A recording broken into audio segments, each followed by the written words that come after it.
कौन है startup investors?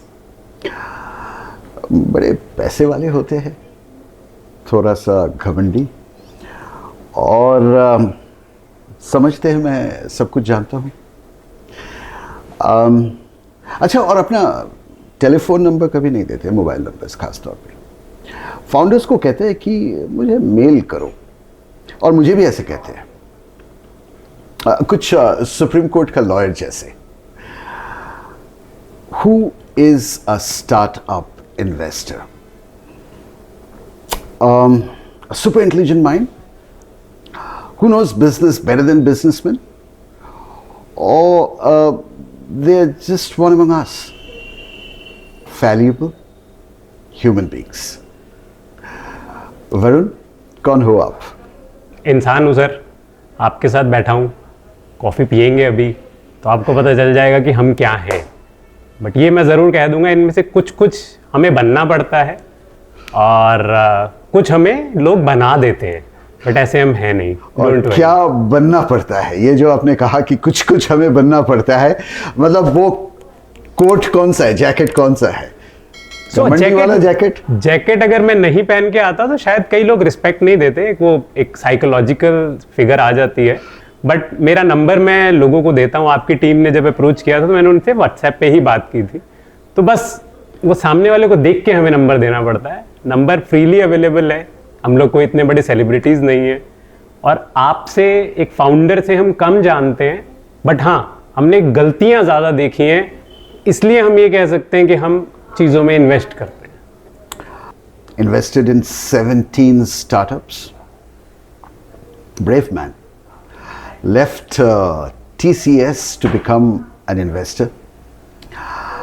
I got a fairly large portfolio, simple-hearted, and planning to, and by the way, hasn't yet taken out the profit from his investments in the last 3 years. Now that's a very interesting thing to start with. Varun, आप जो invest करते हो उसका profit क्यों नहीं निकालते हो? Sir, अभी तक जितने भी कंपनीज में इन्वेस्ट किया है वो ग्रो कर रही हैं और उनको ग्रो होता देख रहे हैं। जो काम अच्छा कर रहा है उससे प्रॉफिट क्यों खींचना? महीने का खर्चा कैसे निकलता है अगर आप प्रॉफिट ही नहीं निकालोगे? कहीं जॉब भी नहीं करते हो, खर्चा कैसे निकलता है? फॉर्चुनेटली फैमिली बिजनेस है, जो कि मैं एज अ कंसल्टेंट वर्क करता हूँ उनके साथ, तो दैट कीप्स माय मेरा घर चलता है उससे। तो इसके मतलब अगर फैमिली बिजनेस ना रहे या ऑल्टरनेट सोर्स ऑफ अर्निंग ना रहे तो शॉर्ट टर्म रिटर्न के ऊपर डिपेंडेंट होके इन्वेस्टर नहीं बना जा सकता है? नहीं सर, नहीं, मुश्किल है, क्योंकि इसमें लिक्विडिटी नहीं है। ये जो स्टार्टअप इन्वेस्टिंग है, ये 1 साल 6 महीने में आपको return they they, you would be very lucky अगर ऐसा हो जाए, बट जनरली ऐसा हो नहीं रहा है। तो आपको इसमें अगर इन्वेस्ट करना है तो 4 से 5 साल का होराइजन लेके चलना है, तो इतने टाइम तक के लिए सस्टेन करने के लिए आपको पास पैसा होना चाहिए। Varun, who is chasing whom? Are too many founders chasing too few investors, or too many investors chasing too few good founders? Investors chasing founders. So आप देखिए, इसको थोड़ा सा मैं बताऊंगा ऐसा क्यों कह रहा हूँ।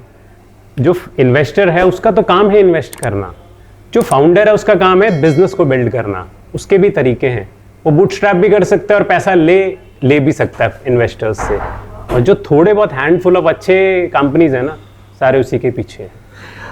अगर ऐसे है तो हम क्यों देखते हैं कि फाउंडर्स तरस रहे इन्वेस्टर्स के लिए, और जैसे हमने शुरू की इन्वेस्टर्स अपना मोबाइल नंबर देना नहीं चाहते, और ये मैं कई इन्वेस्टर्स के अंदर देखता हूँ कि मोबाइल नंबर देना जबकि इजीली एक्सेसिबल होना चाहिए, there has to be fluency, people have to talk, meet, it's a different ecosystem. वो तब होता है जब इन्वेस्टर्स कम होते हैं और फाउंडर्स पैसे चेस कर रहे हैं। आप तो उल्टा कह रहे हैं। सर ऐसा है, हर कोई ये सोचता है कि मेरा जो बिजनेस है उसमें वीसी पैसा डाल देगा, जबकि हर बिजनेस फंडेबल नहीं है।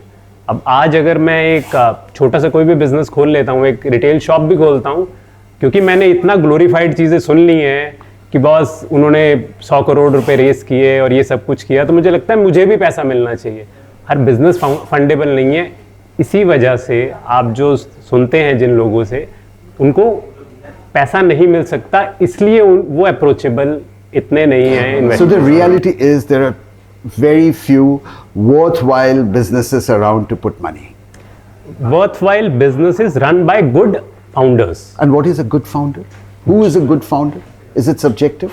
Very subjective. वो आप कैसे जज करते हो? तो सबसे पहले तो ये है कि अगर आप एक ऐसे इंडस्ट्री में स्टार्ट कर रहे हैं, उसका आपको कुछ एक्सपीरियंस है, अगर वो इंडस्ट्री ऑलरेडी एग्जिस्टिंग है, अगर आप कुछ डिसरप्शन कर रहे हैं, जैसे क्यू कॉमर्स आया, वो एक नई कैटेगरी एक आ रही थी, तो उसके पीछे किस तरह के फाउंडर्स हैं, वो कितनी बड़ी टीम लेके आ रहा है, उसकी इनसाइट्स क्या हैं, आपके पास ऐसा क्या है। But what is safe for you, for a small investor like you come into that category, is small business which is being accelerated by an accelerator. Is that a safer bet, or you go to a VC which has got a large portfolio, collective investment, lot of vetting? That's a safer bet, but it's not a value for money deal. सो मेरे जैसे investor, या मैं अपने बारे में कहूँ तो मुझे तो एक्सेलरेशन वाली जो स्टार्टअप जो उस स्टेज पे काम कर रही हैं, वो ज़्यादा समझ में भी आती हैं और उनके साथ काम करने में भी मज़ा आता है। Returns are smaller? रिटर्न्स बहुत ज़्यादा हैं उसमें, high risk high reward, simple, जो कि एक लॉ है। उसमें आपका डेथ रेट ज़्यादा है, बट काम करने में मज़ा आता है क्योंकि आप उसमें एक्सपेरिमेंटेशन बहुत कर रहे हैं, आप नया डिसरप्शन कर रहे हैं, इनोवेशन कर रहे हैं, नई चीज़ें बना रहे हैं।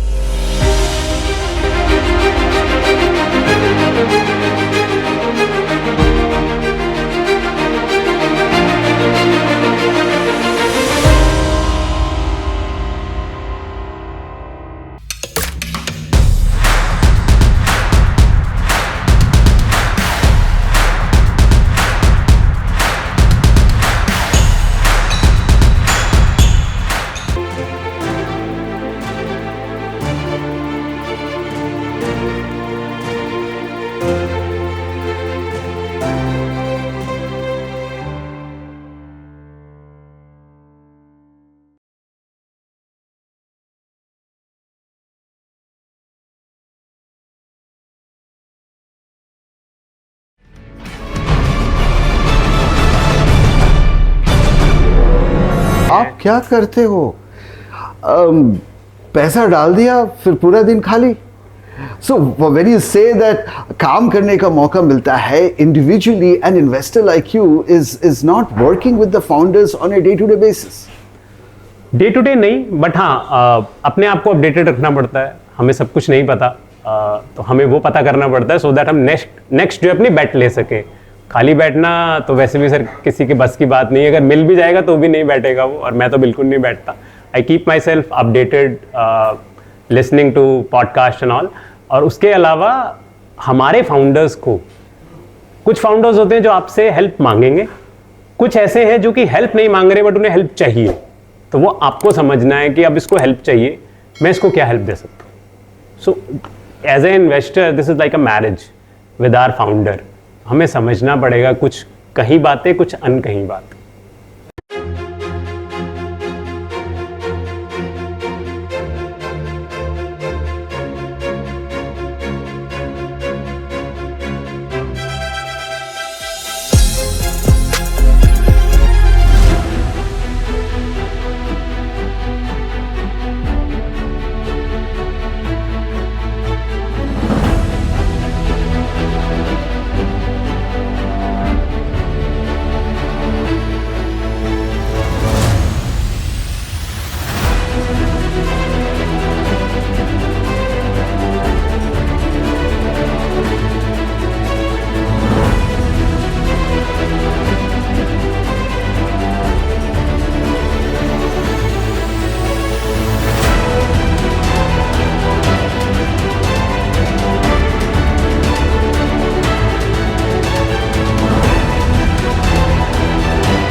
how do you rotate money? मतलब how do you escalate 50 lakhs to a crore? You sell a property, you made some money out of stocks, or you sell one of your portfolios where you are gaining and reinvest in another company. Corpus को enhance कैसे किया जाता है? सो एक तरीका तो यही है जो आपने बताया कि आप एक का स्टेक बेचें, उसके बाद फिर दूसरी कंपनी देखें जो कि उससे पहले वाली स्टेज पे है, and that can become that one. Otherwise जो आपका पैसा आप बना रहे हैं अपने दूसरे बिजनेसेस से, उससे आप अपने पोर्टफोलियो को एडअप करते जाएं. क्योंकि ये जल्दी नहीं, एक्चुअली में सबसे बड़ी प्रॉब्लम इसमें और रियल एस्टेट में है, ये इलिक्विड एसेट्स हैं. आज मैं बेचना चाहूँ तो मैं बेच नहीं सकता. Varun, how about a cup of coffee? Sure sir, why not. Aryan, क्या पिला रहे हो? Hi sir. What is your speciality? What is the speciality of Pour and Palette? Sir, we have the Paragon pour over. आप ये देंगे so it's a mixture with the hot and cold. Okay. And the chilled cold डालते हैं and ऊपर से हमारा जो coffee का जो एक्सट्रैक्शन होता है, Okay. वो उससे ना बाईपास होते हैं. जल्दी से 2 cup coffee पिलाओ. Now, look what he's saying. He's trying to create a product differentiation, and there are so many QSRs who have come in, quick service restaurants, coffee brands, who have expanded the market, saying that we are different from each other. But are they really different? कुछ हैं कुछ नहीं है. कुछ ने एक नीश पकड़ी कि हम अपने कस्टमर को ये ट्राई कराते हैं. If they like it, they build the business onto that. But at the end of the day, अगर हम QSR कंसेप्ट की बात करते हैं तो वो एम्बियंस और उसी पे आके ही एक बहुत अच्छा डिफरेंशिएशन क्रिएट करता है. या फिर अगर उनका प्रोडक्ट जो है वो स्टैंडर्डाइज्ड है. अब मैं लेट्स से मैं ईस्ट दिल्ली रहता हूँ, ये गुड़गांव में सेटअप है. अब मैं यहाँ तक रोज कॉफ़ी पीने तो नहीं आऊँगा ना, अनलेस इनका कोई एक प्रोडक्ट हो जो कि मैं ऑनलाइन मंगवा सकूँ.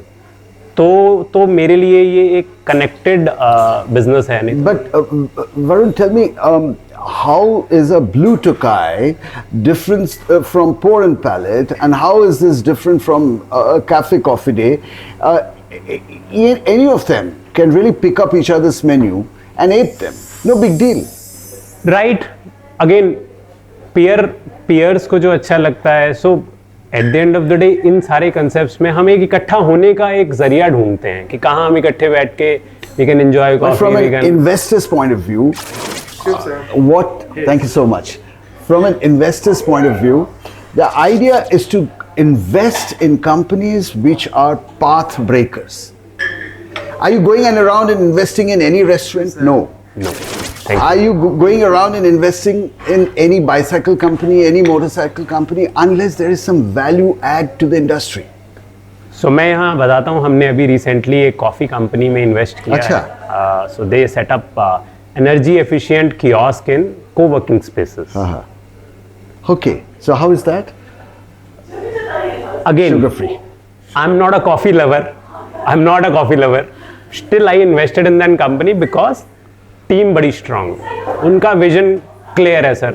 हमने कियोस्क ही खोलने हैं और हमने अपना प्रोडक्ट एक जो हमारा जो प्रोसेस है कॉफ़ी बनाने का वो हमने स्टैंडर्डाइज कर दिया है.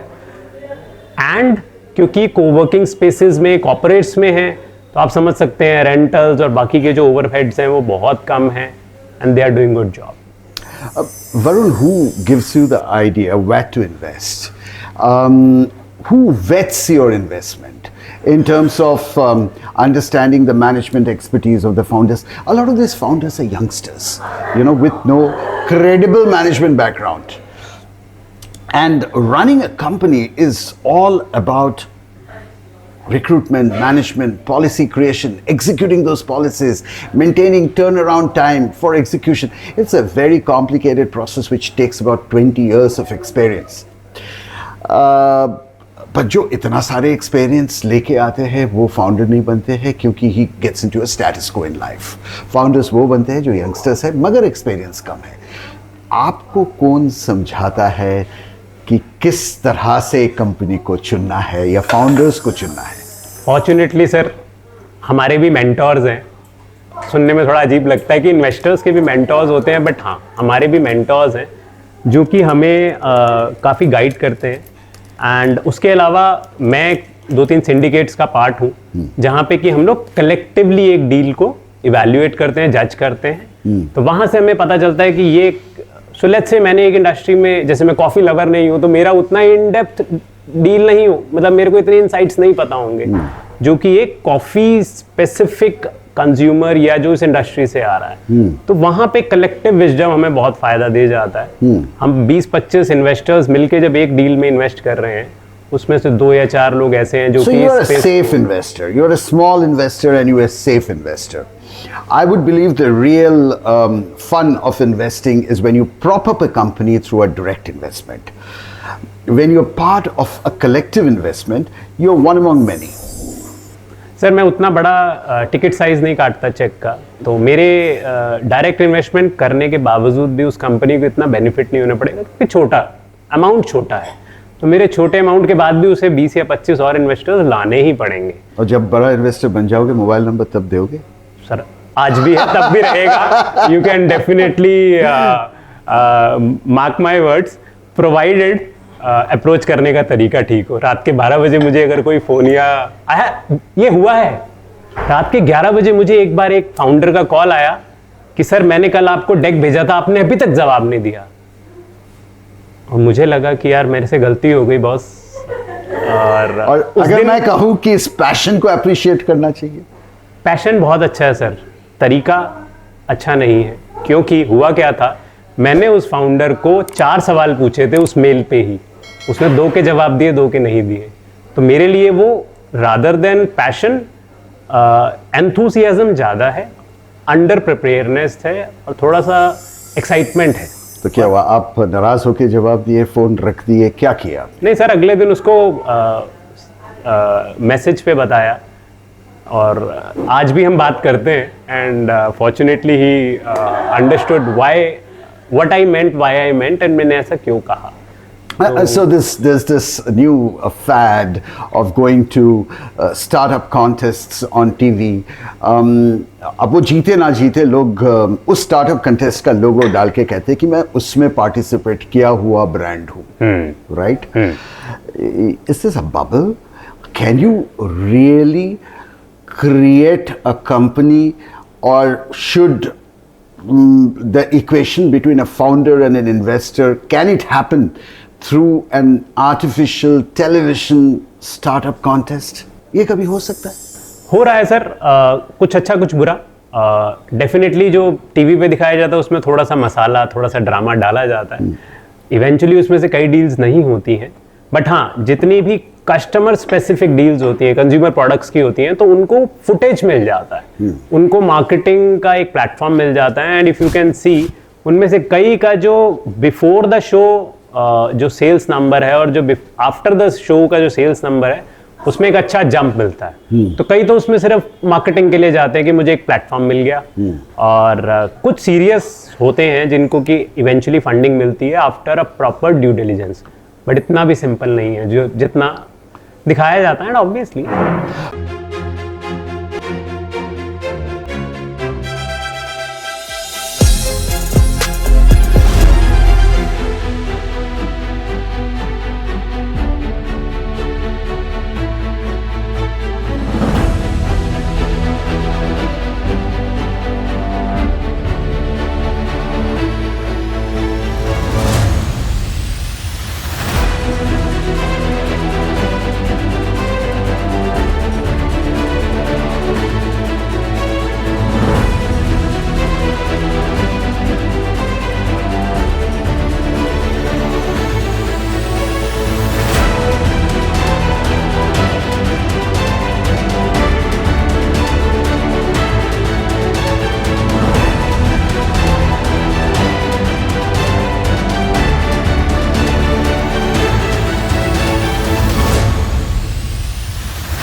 Coming back to where the founders are chasing investors or investors chasing founders.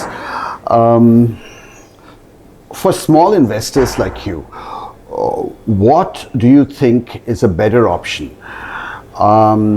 To go through the VC route where you're part of the collective investment, or keep looking around, and what is the process of looking around for founders with exceptional ideas?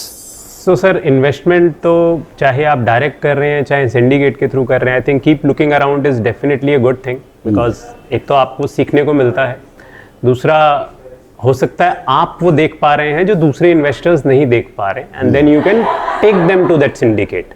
This is what I do personally. What I do is I source startups and then I take the selected ones to my syndicates, जैसे कि angel बे है, फार्ड network है. सो ये 2 syndicates हैं या angel networks हैं जो कि फर्दर उनमें इन्वेस्ट करते हैं. It's a collective money. और अगर उसमें से कुछ ऐसे स्टार्टअप्स लगते हैं कि यार इनको भी पैसा नहीं चाहिए, इनको मेंटरिंग चाहिए, इनको भी हैंड होल्डिंग चाहिए, तो उसको हमारा एक्सेलरेटर है पेडल स्टार्ट, उसकी तरफ मैं रेफर करता हूँ. Who is an accelerator? Fancy word. But simple meaning है, क्या? मैं अभी गाड़ी तैयार है, उसको एक्सेलरेट करना है, धक्का देना क्या है. करते हैं एक एक्सेलरेटर? एक्सेलरेटर क्या करता है, आपको टीम बिल्डिंग में हेल्प करेगा, आपको गो टू मार्केट स्ट्रैटेजीज बनवाएगा, आपका जो आइडिया है या आप And अगर what kind of people are onboarded on the accelerator's management bandwidth? Do you have a guy who's worked 40 years in FMCG, retired, or working, left his job, joined an accelerator, say from DS Food? Do you have a supply chain management guy with 30 years of experience? Do accelerators have very quality human resources on board? Sir अपने वाले के लिए मैं कह सकता हूँ हाँ. और इससे पहले भी देखिए, एक्सेलरेशन कोई एक नया फील्ड नहीं है. हमारे देश में बहुत टाइम से एक्सेलरेटर्स रहे हैं, गवर्नमेंट के भी रहे हैं, कॉलेजेस में भी रहे हैं, और अब प्राइवेट भी हैं ही हैं. बट कई लोगों ने, कई फाउंडर्स ने एक्सेलरेटर्स में पार्टिसिपेट किया. कुछ गवर्नमेंट के थे, कुछ प्राइवेट लोगों के थे. वहाँ इक्विटी तो दे दी, मिला कुछ भी नहीं. और उनकी गलतियों से, उन एक्सेलरेटर्स की गलतियों से, जो अब हमारा जो एक्सेलरेटर चल रहा है उसमें हमारे पास ये सब लोग हैं. हर एक कोहॉर्ट को हम लोग उन्हीं लोगों से मेंटर करवाते हैं जो कि उस स्पेस को बेटर समझते हैं, and we also give them some advisory equity as well, so that वो मेंटरिंग फ्री नहीं है. उनको भी लगे कि बॉस मेरा भी कुछ स्टेक है. अगर ये कंपनी आज 1 करोड़ से 10 करोड़ 100 करोड़ तक पहुंचती है तो मुझे भी कुछ मिलेगा. So in effect, Varun, what you're saying is that startup founders are willing to give equity against knowledge sharing. पहले बिकॉज इतना ना एजुकेशन नहीं था, तो बहुतों ने किया है. आज फाउंडर्स को समझ में आ गया कि बॉस अगर मैं इक्विटी बांटता फिरूंगा तो कल को जब कंपनी 200 करोड़ 500 करोड़ होगी तो मेरी तो इक्विटी कुछ नहीं रह जाएगी. तो मैं इतना जो अपना स्वेट लगा, इतना जो मेहनत कर रहा हूँ, रातों की नींद खराब कर रहा हूँ, फैमिली को टाइम नहीं दे रहा, हेल्थ को भी प्रायोरिटी नहीं दे रहा, तो मैं काम किसके लिए कर रहा हूँ. अगर मैं आपको ये पूछूं कि आप कौन सा सेक्टर में अपना फंड पार्क करना चाहते हो, so there is fintech, D2C consumer products. There are QSR brands which I asked you earlier. Then there is this EV ecosystem which is growing rapidly. Space tech companies. Elon Musk has allocated 10,000 crores for funding space tech companies for India. He's getting into India in a big way. And then there are the disruptors, right? In 6 categories के अंदर आप कहाँ जाना चाहोगे? एक sizeable portfolio बनाना है और उसको मुझे ढंग से नर्चर करना है, तो 2 या 3 सेक्टर्स हैं. मेरे लिए वो अभी ईवी है, उसमें काफ़ी काम हो रहा है और हमने इन्वेस्ट भी किया है. देन उसके बाद फिनटेक है, क्योंकि मेरे जो मेंटोर हैं वो फिनटेक स्पेस को बहुत अच्छे से समझते हैं, तो I can definitely take his advice. And D2C, उसमें भी अगर कोई अच्छा फाउंडर मिल. Fundamentally the whole idea of startup began with the concept of being a disruptor. नहीं तो आप फाउंडर और बिजनेसमैन का फर्क ही क्या है? बिल्कुल सही कहा आपने. So what is the difference between founder and businessman? उसके डेफिनेशन में भी उसका क्या है. फाउंडर मतलब कुछ फाउंड किया. हाँ. मैंने कोई एक कैटेगरी फाउंड कर ली. तो डिसरप्शन. हाँ, मैंने कोई इनोवेशन कर ली. डिसरप्शन. हाँ. बिजनेसमैन इज टिपिकल जब हम सिर्फ ट्रांजैक्शंस कर रहे हैं. It's transaction of money. So by default, what you're saying, a founder is somebody who brings on the table an exceptional idea and skills to execute that idea. And eventually becomes a businessman. Eventually becomes a businessman. तभी फायदा है ना. बाकी मुझे बताइए, एक coffee chain या burger chain में क्या डिसरप्शन है या क्या नया चीज़ है कि मैं बर्गर अलग तरीके से बना रहा हूँ? मैं बर्गर चेन्स को बहुत अच्छे से नहीं समझता, बट मैं एक चीज समझता हूँ, वही डिफरेंस है जहां पे फाउंडिंग टीम का जो के पास कुछ ऐसी इंसाइट है जो कि क्लिक कर रही है. अदरवाइज सारी चीजें जब आप उसका लेबल हटा देते हो, प्रोडक्ट सेम ही है. जैसे पेप्सी और कोक की एक जो राइवलरी चली है हमारे यहाँ पे इतने टाइम से, everybody knows that. They did a survey as well. लोगों को पेप्सी का सर्वे उतार के और कोक का सर्वे उतार के जब पिलाई गई, they couldn't tell the What I'm difference. trying to understand from your perception, what is the difference between founder and investor if there is nothing extraordinary in terms of product or innovation? How is a founder different from an investor, from a businessman? ज्यादा फर्क नहीं है sir, बहुत ज्यादा फर्क. वो धंधा मतलब टिपिकल एक धंधा मेंटेलिटी होगी ना. आई थिंक अगर हम एक थोड़ा हिस्टोरिकल चीज़ों में जाते हैं तो बिजनेसमैन की डेफिनेशन ये थी कि कोई ट्रेडिशनल धंधा खोल रहा है, शॉप खोल रहा है, फैक्ट्री डाल रहा है, industrial businesses. New age businesses में भी अब सबने कहना क्या शुरू कर दिया है, कर मैं धंधा ही रहा हूँ, बट वो एक स्टार्टअप है. सो माई इज अ स्टार्टअप. मैं एक मैंने एक दुकान खोली है, बट वो एक स्टार्टअप है. कूल लगता है. हाँ, कूल है, ट्रेंडी है, फाउंडर दिख रहा है. विजिटिंग कार्ड पे जब मैं किसी को दूंगा फाउंडर, खासतौर पे लिंक्डइन पे. और यही प्रॉब्लम हमें एंजल इन्वेस्टिंग में भी हो रही है. मैंने 1 लाख का चेक लिखा है अभी तक, एंजल इन्वेस्टर डाल दिया लिंक्डइन पे, अपने विजिटिंग कार्ड पे लिख दिया एंजल इन्वेस्टर. कूल. आप अपने बेटे के फ्रेंड के फादर से मिलेंगे, आप क्या करते हैं? सर मैं तो बैंक में जॉब करता हूं. आप क्या करते हैं? Angel investing. Wow, you are a Shark Tank, you are a that. तो वो एक फैड है. एक्चुअल में ज्यादातर लोग ना ये कर रहे हैं ना करना चाहते हैं. जो आपने बहुत खूबसूरत क्या बात कही आपने, जब आपने इन्वेस्टमेंट शुरू की थी आज से कितना 6-7 साल पहले? स्टार्टअप स्पेस में 7 साल पहले आया था, इन्वेस्टिंग 4 साल पहले शुरू किया. क्या उस समय पे ऐसे कभी हुआ कि कोई आपको पूछा करते क्या हो?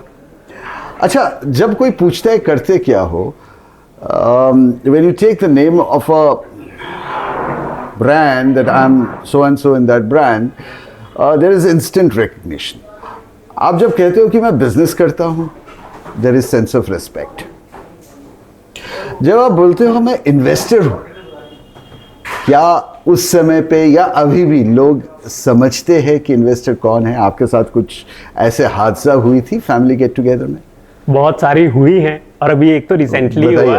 हम लोग बैंकॉक जा रहे थे, तो जो वीज़ा ऑफिसर थे उन्होंने मुझसे पूछा कि इंडिया में जब हम इंडिया से निकल रहे थे, तो उन्होंने मुझसे पूछा आप करते क्या हैं सर? मैंने कहा सर हम कंपनीज में इन्वेस्ट करते हैं, न्यू स्टार्टअप्स में. You just like a Shark tank. तो मुझे भी उन्हें नहीं समझाना पड़ा, and I could see in his eyes कुछ फर्क था. नहीं, बट वो 7 साल पहले नहीं था जब आपने शुरू किया. तब तो मैं समझा ही नहीं पाता था. क्या क्या क्या क्या कैसे इंटरेक्शन होती थी जब किसी का शादी में आप गए हो, तो वाइफ के सामने पूछता है कि हस्बैंड क्या करते हैं, फिर तो मैं ये कहता था मैं कंपनीज में इन्वेस्ट करता हूँ, and my wife used to chip in. ये इन्वेस्टर हैं, आपने अगर यूएस का शार्क टैंक देखा है तो शायद आपको पता होगा, अदरवाइज थोड़ा बताना मुश्किल है कि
स्टार्टअप में इन्वेस्ट करने से बेहतर है कि स्टॉक मार्केट, खासतौर पे इंट्राडे ट्रेडिंग, साथ में थोड़ा म्यूचुअल फंड, थोड़ा बहुत सिप बैलेंस करके अगर आप पोर्टफोलियो बना लिए होते थे, आज आपका इन्वेस्टमेंट ज़्यादा सेफ रहा होता? थोड़ा ज़्यादा रिस्क ले लिया आपने प्रेस्टीज लिया। का चक्कर में। नहीं, तब तक तो पता ही नहीं था इतनी इज्जत मिलती है। नहीं तो ये तो और जल्दी शुरू कर दिया होता। ये तो बाद में मिलनी शुरू हुई है, आप लोग बुलाते हैं थैंकफुली। रिस्क एपेटाइट है सर, कुछ भी नहीं है। और देखिए, जो स्टॉक मार्केट है उसमें भी आप मैनेजमेंट पे पैसा लगाते हैं, फिर वो क्या धंधा कर रहे हैं। फ्रेमवर्क, हाँ, तो वो safer. This is like wild this is grey area. सब कुछ ही, मतलब सब कुछ प्राइवेट है, सब कुछ बंद कमरों में हो रहा है, सब कुछ अंदर ही नेगोशिएशन हो रही है, वहीं पे वैल्यूएशन सेट हो रही है, वहीं पे शेयर्स के प्राइस बढ़ा भी रहे हैं, घटा भी रहे हैं। तू मेरे शेयर्स खरीद ले, मैं तेरे खरीद लेता हूँ, हम अपने इन्वेस्टर्स को अच्छा रिटर्न दे देंगे, स्टफ लाइक दैट, सब कुछ हो रहा है। स्टिल जो सर अपनी बात करता हूँ मैं, बाकी सबके लिए नहीं है ये, सबको नहीं कह सकता मैं। अगर आपको मन करता है कि बॉस मैं कहीं वैल्यू ऐड करूँ किसी बिजनेस में, तो आपके लिए है कि स्टार्टअप में पैसा लगाया। और मैं स्टार्टअप को या इस इंडस्ट्री को बहुत अच्छे से समझता हूँ, मैं इनको वैल्यू ऐड भी कर रहा हूँ। पैसा तो देखो एक पैसिव इन्वेस्टर भी लगा देगा, लगा के वो भी भूल जाएगा, जैसे आप स्टॉक मार्केट में करते हैं। आपने आज किसी भी XYZ कंपनी जो 10,000 करोड़ की टर्नओवर है, उसका आपने अगर 1 करोड़ के भी शेयर खरीद लिए, क्या आप उसके लिए कुछ काम कर पाएंगे? अगर क्या आप उनके लिए वेंडर मीटिंग करवा पाओगे? क्या उसके लिए नई हायरिंग कर पाओगे? क्या आप उसके साथ बैठ के नया प्लान डिस्कस कर पाओगे? तो ये सारी चीज़ें ना वहाँ नहीं कर सकते, यहाँ कर सकते। बट प्रॉब्लम है, बहुत बड़ी प्रॉब्लम है कि ये इनलिक्विड है। स्टॉक में आप रात के 12 बजे चाहो आज मेडिकल इमरजेंसी हो गई, क्या प्राइस है, कितने में बेच सकते हैं, आपको पता है। इसमें जब तक नेक्स्ट राउंड नहीं होगा, जब तक आपको एग्जिट ऑफर नहीं हो रही, जब तक कि कोई बायर नहीं है, आप सेल नहीं कर। कितना आसान है बायर मिलना आपका स्टेक का? बहुत मुश्किल है, मुश्किल है। तभी तो हम काम करते हैं ना साथ में, कि वैल्यू ऐड हो, कि बॉस जो तुम काम कर रहे हो वो इतना अच्छा करो कि सामने से बायर चल के आए, ना कि आपको जाना पड़े कि मुझे सेल करना है। अच्छा, आपके साथ ऐसे हुआ है कि आपको 4x 4 टाइम्स रिटर्न का ऑफर आया है और आपने ठुकरा दिया? अभी रिसेंटली हुआ है हमारी मेरे वन ऑफ द इन्वेस्टमेंट में, जिसमें कि 2 साल के अंदर ही कंपनी ने कहा बॉस मेरे पास प्रॉफिट्स है और आप 4x का अपना रिटर्न लीजिए और बाय बैक कर लेते हैं आपके शेयर। और वो कंपनी क्यों कहेगा? उसके पास पैसे पड़े हैं और उसको पता है मेरे जो वैल्यू है आज में, अगर वो मेरे से लेट्स से आज वो 100 करोड़ की वैल्यूएशन पे अगर शेयर्स खरीद रहा है, उसको पता है 2 साल के अंदर वो 400 करोड़ का होने वाला है, क्योंकि वो ठीक काम कर रहे हैं। और आप जब नहीं दोगे, हाँ, नाराजगी होगी, रंजिश आएगी? आई नहीं, फॉर्चुनेटली अच्छे टर्म्स थे, क्योंकि हम एक्टिव इन्वेस्टर हैं, पैसिव नहीं है। पैसिव होते या पैसिव इन्वेस्टर्स के साथ जनरली ऐसा होता है कि उनको थोड़ा फोर्स किया जाता है। और ये टिपिंग ऑफ पॉइंट क्या है? How do you know what the mechanics that goes in your mind to understand this is the tipping off point where I need to exit? Grid is a cyclical affair कि थोड़ा रह जाता हूँ और बढ़ेगा। जैसे आपने कहा, उस फाउंडर को मालूम है कि मैं जो करने वाला हूँ, जो मैं मेरा इन्वेस्टर को नहीं कहा हूँ, इससे मेरा वैल्यूएशन बढ़ेगा। तो सर ये what is the tipping of point? कोई कैलकुलेशन है? कोई कैलकुलेशन नहीं है, गट फीलिंग है। आज हो सकता है जैसे कि फॉर एग्जांपल कई सारी कंपनियां, मैं किसी का नाम क्या ही लूँ, सबको पता है, जो एक टाइम पे 1 बिलियन वैल्यूएशन पे ट्रेड कर रही थी और उसके बाद आज वो कितने पे बिकी हैं, सो सबको पता है। उस टाइम बेच दिया होता तो कितना अच्छा होता, ये किसी को नहीं पता। बट हाँ, एटलीस्ट आप समझ सकते हैं कि यार टीम सही काम कर रही है, मार्केट में उसकी क्या रेपो है, क्या मार्केट क्या कह रही है। मैं क्या कह रहा हूँ, आप क्या कह रहे हो, उससे फर्क नहीं पड़ता। मार्केट क्या कह रही है, ये लोग ठीक ट्रैक पे हैं, कस्टमर क्या कह रहा है।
Varun, I'm very curious to know, why do so many startups fail?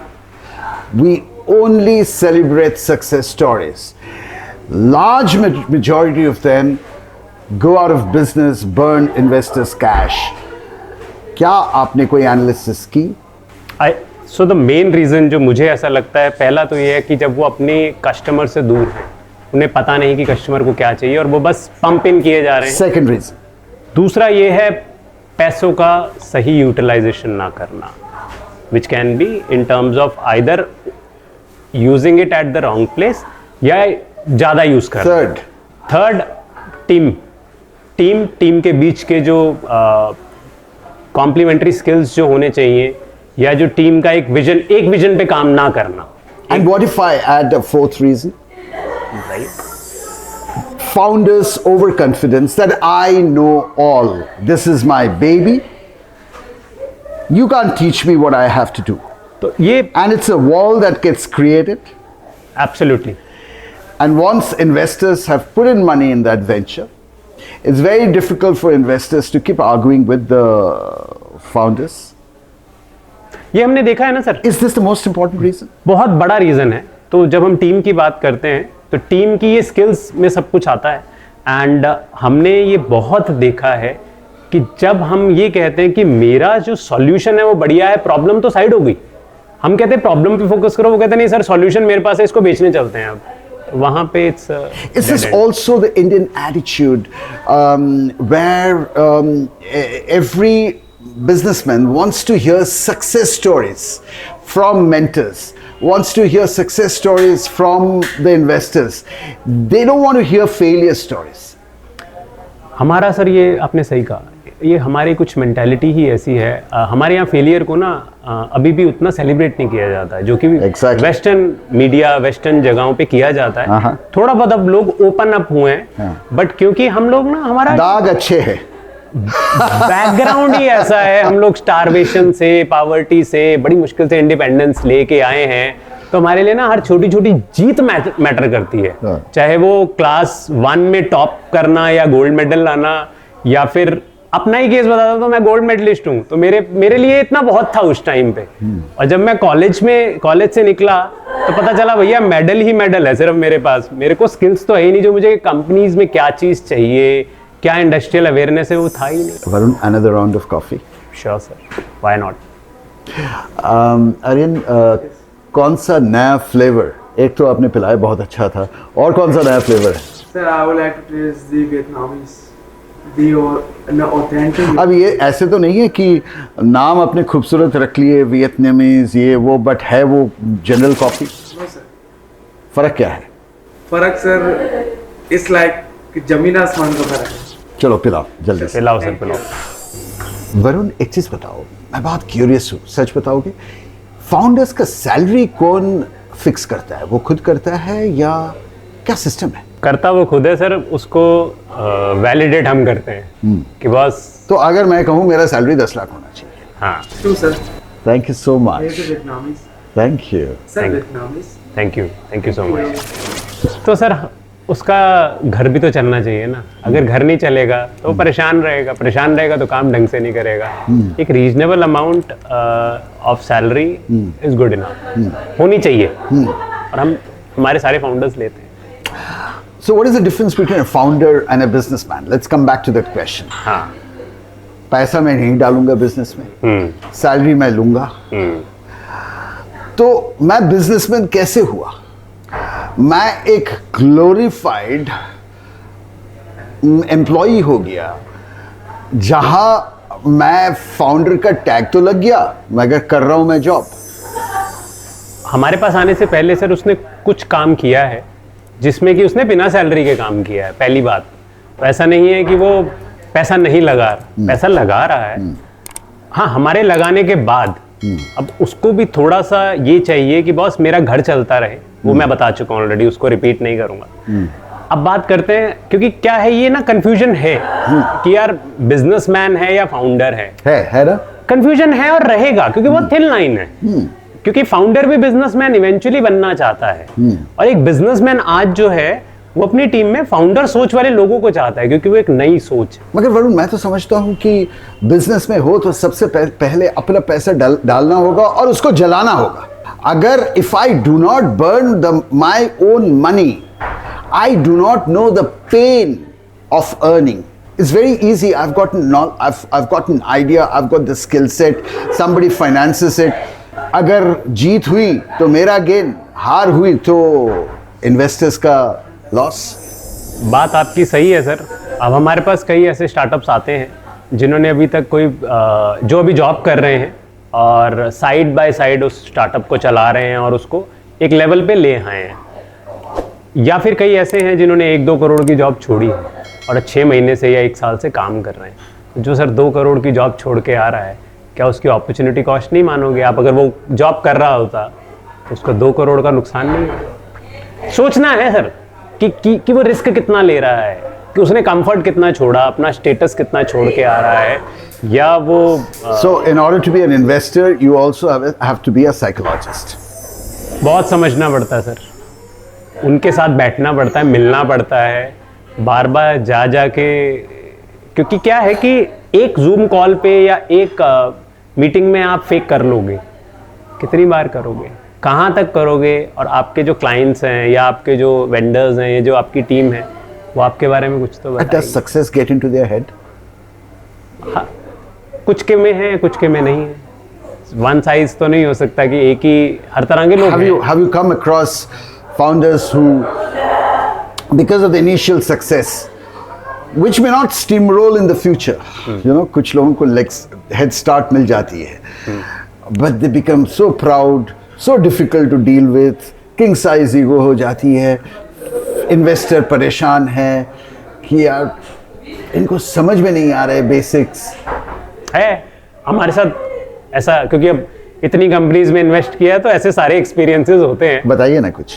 तो कई में तो ऐसा एक्सपीरियंस है कि जो टीम है वो एक इन्वेस्टर को बहुत अच्छा से ट्रीट कर रही है, दूसरे को नहीं कर रही। और वो क्यों? हालांकि वो दोनों एक ही सिंडिकेट के मेंबर हैं। क्यों ऐसे? बिकॉज ऑफ सवाल ज्यादा पूछता है।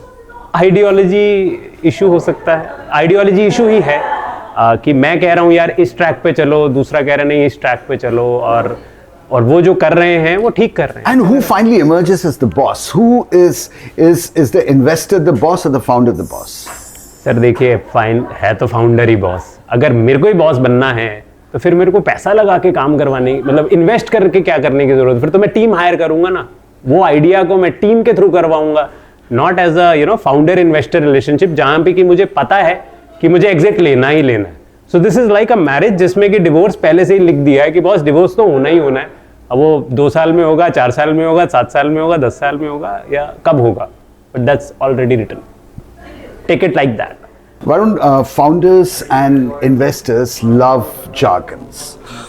बाकी बाहर का लोगों को ये समझ में नहीं आती है, वो सिर्फ एक दूसरे का भाषा समझते हैं।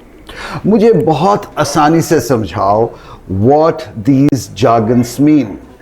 Accelerator, pre-seed, seed, series A, round B. अब ये है क्या? बड़ा सिंपल है सर। प्री सीड और इनक्यूबेटेड का मतलब है कि अभी जस्ट शुरू हुआ है, आप पे जो ज़मीन है उसमें बीज डालने से पहले की तैयारी है, विच इज़ लाइक कि अभी मेरे पास आइडिया है कि मुझे ऐसा कुछ करना है। देन आता है seed, which is like accelerated. इसमें क्या है कि मैंने बीज डाल दिए थे, आपने मिट्टी में बीज डाल दिए, अब वहाँ से छोटे छोटे आपके पौधे बनने शुरू हो रहे हैं। मतलब अब मेरी एक टीम बन गई है, थोड़ा बहुत ट्रैक्शन आ गया है, थोड़ा बहुत मुझे मार्केट में अपना प्रोडक्ट कैसे पोजीशनिंग करनी है, या थोड़ा क्लाइंट्स आ गए हैं। देन आता है सीरीज ए, जिसका कि ये मतलब है कि अब मेरे पास एक प्रॉपर विजन है, अब मुझे इस पे टीम लगानी है, पैसा डालना है और रेवेन्यू को ग्रो करना है। इसके बाद आता है सीरीज बी और सीरीज सी, जो कि आपका जब आप जियोग्राफी में एक्सपैंड कर रहे हैं, या आप अलग वर्टिकल्स में जाके एक्सपेंशन कर रहे हैं, या अलग लाइन ऑफ बिजनेसेस, मतलब जो उसी के साथ एंसिलरी लाइन ऑफ बिजनेसेस है उसमें आप एक्सपेंशन कर रहे हैं, तो बी और सी। ऑब्वियसली सबसे आसानी से कंपनियां इन्वेस्टमेंट के लिए मिलता है प्री सीड लेवल में, एब्सोल्युटली। और सबसे बेनिफिशियल है राउंड बी। बी सबसे बेनिफिशियल है, सेफ इन्वेस्टमेंट। बिल्कुल बिल्कुल, मोटा मोटी तौर पे ये है। बहुत ही क्रिस्प आपने इसको समराइज कर Brilliant, दिया। आप कहाँ हो? Thank you. मैं प्री सीरीज और प्री सीड और सीड पे ही हूँ। और वो क्यों? क्योंकि आपका टिकट साइज कम है।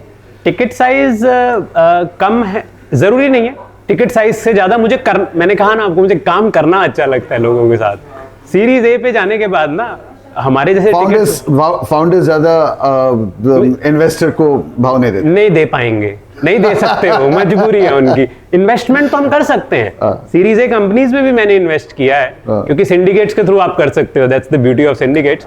बट हमारा फिर इतना लेवल ऑफ इंटरेक्शन नहीं अगर रहेगा। सिंडिकेट का थ्रू करना ही है तो सिंडिकेट का क्या स्टेक है? एंड ऑफ द डे मैं तो एक सीधा चीज समझता हूं जिसको हिंदी भाषा में कहता है, अगर आप फाउंडर हो तो आपको अपना पैसा पहले डालने होंगे, बर्न करने होंगे, सीखने के लिए प्रोसेस, तब आप फाउंडर हो। अगर आप सिंडिकेट हो तो सबसे ज्यादा स्टेक, फाइनेंशियल स्टेक आपको डालने होंगे, आपका पीछे पीछे बाकी इन्वेस्टर्स आएंगे। हाँ, तो हमारा जो सिंडिकेट है, तो हम लोग फाड़ में हमारा एक पूरा एक AIF है जिसको कि अल्टरनेट इन्वेस्टमेंट फंड्स कहते हैं, जिसमें कि हम लोग सबका पैसा पूल इन करते हैं और अपना पैसा भी डालते हैं। सो हम लोग सिर्फ एक इन्वेस्टमेंट बैंकर वाला काम नहीं कर रहे, या एक नॉर्मल भाषा में कहे तो इंटरमीडिएटर का काम नहीं कर रहे कि मैंने डील दिखाई आपको और आपका पैसा डलवा दिया और अपनी कमीशन बना ली। नहीं, मैंने अगर आपको डील दिखाई है तो उसमें मैं भी पैसा डाल रहा हूँ, तभी आप डाल रहे हो, तो मेरी वेटिंग हो गई, मेरा स्किन इन द गेम होगा। आप डूबोगे तो मैं भी डूबूंगा। क्या सिंडिकेट एक म्यूचुअल फंड है? What are the three similarities or difference between syndicate that operates in the startup ecosystem and mutual funds that operate in the stock market ecosystem? So, Rajan ji, सवाल आपका ठीक है। इसके बारे में ना बहुत सारे लोगों में एक है कि क्या डिफरेंस है। तो सिंडिकेट में ना एक तो है कि अगर आपने ऐसे सिंडिकेट में इन्वेस्ट किया है जो कि आपसे पैसा ले रहा है, ब्लाइंड पूल है, 10 स्टार्टअप्स में लगा रहा है, तो वो तो है म्यूचुअल फंड जैसा काम। पर अगर आप ऐसे सिंडिकेट में हो जो कि आपको कहता है सर हम स्टार्टअप को लाएंगे, हम भी पैसा डालेंगे, आप भी पैसा डालोगे, वो म्यूचुअल फंड नहीं है। तो ये एक जो कंफ्यूजन क्रिएट होती है ना कि सिंडिकेट और म्यूचुअल फंड्स क्या है, या फिर हम सिंडिकेट को एक वीसी फंड के साथ कंपेयर कर सकते हैं। तो VC fund is more like a mutual fund, but VC fund बड़े लोगों के लिए है जिसमें कि मिनिमम इन्वेस्टमेंट ही 1 करोड़ है, तो वो सबके लिए नहीं है। Varun, a lot of investors like you are chasing Me Too's. अच्छा, आपका फ्रेंड D2C में पैसा डाला है कोई एक कॉस्मेटिक ब्रांड में, तो वो चल पड़ा है, उनको आप बोलते हो मुझे ना एक कॉस्मेटिक ब्रांड ढूंढ दो। ये कुछ हर्ड मेंटालिटी जैसे बॉलीवुड प्रोड्यूसर्स का है, एक डॉन हिट कर गया तो दूसरा डॉन बनाओ। Why aren't you looking at companies who have worked hard for 5 years, 8 years, not part of the ecosystem, say an FMCG brand, एक धूप अगरबत्ती ब्रांड जिसका ओनर एक मिस्टर अग्रवाल है, वो बेचारी अपना फैक्ट्री बनाया है, 100 डिस्ट्रीब्यूटर खड़ा किया है, मार्केट को क्रेडिट दिया है, सेल्स का लोग रखे हैं, मगर ऑल इंडिया ब्रांड नहीं बन पाए, और वो स्टार्टअप कोहर्ट्स में भी नहीं जाते हैं ना, आपके इकोसिस्टम के अंदर सैकड़ों एमएसएमई ब्रांड्स हैं। क्यों नहीं आपके जैसे इन्वेस्टर्स इनको अप्रोच करते हैं या वो आप लोगों तक पहुंचते हैं? तरीका क्या है? सर, हम करना चाहें भी ना तो स्टार्टअप में जो इन्वेस्टिंग है ना, उसमें हमारा जो रिटर्न एक्सपेक्टेशन है वो ये है कि एटलीस्ट मैं अपने लिए कह सकता हूँ कि 5 साल में वो 10 गुना होना चाहिए। अगर वो मुझे धूप अगरबत्ती में मिलता है तो मैं करूँगा ना। पहला सवाल का तो ये जवाब है कि मैं करूँगा। दूसरा ये है कि क्या उनके जो सिस्टम्स हैं, जो सिस्टम्स इन प्लेस हैं, क्या वो मुझे कॉम्प्लायंसेस पे और हर चीज़ में सब कुछ क्लैरिटी दिखती है तो हम करें। और कंप्लायंसेस में क्या क्लैरिटी चाहते हैं आप? सर, छोटी कंपनियां हैं, आप भी जानते हैं। मैं 150 करोड़ का कंपनी बात कर रहा हूँ। 150 करोड़ की कंपनी होने के बाद भी ना जो माइंडसेट है जो प्रोमोटर्स का, वो जितना मैं समझ सकता हूँ या जितना मैंने देखा है, वो आज भी ना अपना स्टेक देने में इच्छुक नहीं है कि बॉस अगर इन्होंने स्टेक ले लिया तो ये मुझे चलाएंगे कल को। और वो चलना नहीं चाहते, वो बैंक से लोन ले लेंगे, वो इक्विटी नहीं देना चाहते। इक्विटी देना चाहें तो इक्विटी के साथ क्या होता है सर, थोड़ा सा पावर जाती है, थोड़ा सा डिसीजन मेकिंग जाता है। जो इक्विटी लेगा वो अपना कोई ऑब्जर्वर बिठाएगा, अब उसके साथ आपकी ट्यूनिंग मैच होती है या नहीं होती, वहाँ आके थोड़ा सा दिक्कत आती है। और हम लोगों को ना एक हॉकी स्टिक चाहिए होती है कि बस आज अगर तुम्हारी रेवेन्यू एक्स है तो क्या तुम 5 सालों में उसको 500x बना सकते हो या 200x बना सकते हो ताकि मेरा एग्जिट बन जाए। वो कुछ MSMEs में नहीं पॉसिबल। इसलिए उसमें क्या है, उसमें हम directly as a VC investment नहीं कर सकते। अगर वो बड़े स्केल के हैं तो उसमें प्राइवेट इक्विटी इन्वेस्टमेंट चलता है जिसमें कि वो पूरा ड्यू डिलिजेंस करते हैं और सब कुछ है, बट वो भी एक स्केल है, वो भी एक स्केल की कंपनीज पे ही करते हैं। क्योंकि मैंने आपको बताया ना, रीजनल प्लेयर्स या फिर एक स्मॉल प्लेयर्स के साथ कुछ इश्यूज है। The MSME sector is huge. बहुत बड़ा। And they're fairly established than startups. They've put their own money, gone through the grind, knows their business, set up factories, which is all brick and mortar. Even their distribution is brick and mortar. It's not a bubble like D2C.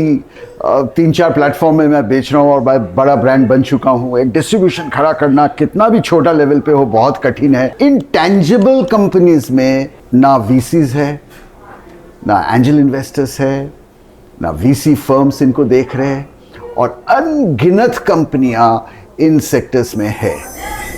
तो sir ऐसा है, भूख भी चाहिए हमें management team में। क्योंकि क्या होता है कि जहाँ भूख है ना और जहाँ वो विजन रखते हैं, तो वहाँ क्या है, नई जो जनरेशन आ रही है वो या तो नई फील्ड में बिजनेसेस खोल रही है या वो इस तरह के इन्वेस्टर्स को अप्रोच कर रही हैं सो दैट वो भी एक प्रोफेशनली रन कंपनीज बन सके। बट आपकी ऑब्जर्वेशन बहुत सही है, क्योंकि हमारे देश में बहुत ऐसी कंपनियां हैं जो कि बड़ी बन सकती हैं बट बन नहीं रही हैं। मिलना चाहते हो कुछ लोगों से? जरूर सर, ओपन माइंडेड? जरूर जरूर जरूर। हम पैसा लगाते हैं सर जहां रिटर्न मिल सके। अगर हमें रिटर्न दिख रहे हैं तो धंधे का, इन्वेस्टिंग का पहला असूल है सर, पहला असूल ये पैसा बनना चाहिए और दूसरा पैसा जाना नहीं। So you're open-minded about MSMEs? Absolutely. और किसी भी इंडस्ट्री से? हाँ, हमें रिटर्न दिखना चाहिए सर। और वो रिटर्न कौन दिखाता है? Do you have a cost accountant to back up your decisions, or is it just your gut? सो गट के साथ साथ फिर हम ड्यू डिलिजेंस करते हैं मार्केट में उतर के कि क्या वाकई में इस प्रोडक्ट में, इस टीम में, इनके सेटअप में इतना है कि ये 500 करोड़ का बन सके, या ये टीम 500 करोड़ का धंधा संभाल भी सकती है कि नहीं। आज जो एक मैनेजमेंट टीम है वो मान लीजिए 150-200 करोड़ पे बैठी है, तो वो 500 करोड़ के धंधे को चलाने के लिए एक अलग सेट ऑफ माइंड चाहिए सर। उतना बड़ा क्योंकि ये बिजनेसेस ऐसे हैं जहाँ पे कि अगर आपका धंधा बढ़ता है तो आपकी टीम भी बढ़ती है। टेक बिजनेसेस में क्या होता है, आपका धंधा बढ़ रहा है, आपकी टीम लगभग उतनी ही है, उस प्रोपोर्शन में नहीं बढ़ती। आज व्हाट्सएप जैसी कंपनी है, कितना छोटे से लोग उसको चला रहे थे, आपको पता ही है जब वो एक्वायर हुई। तो इतनी बड़ी कंपनी अगर हमारे को एक MSME स्पेस में जो कि ट्रेडिशनल बिजनेसेस हैं, वहाँ पे आपको मैन पावर बहुत चाहिए, skilled man power with a dedicated approach. उसको संभालना आसान नहीं है, बहुत मुश्किल है। वरुण, एक कठिन सवाल है, उम्मीद करूंगा आप एक ऑनेस्ट जवाब दोगे।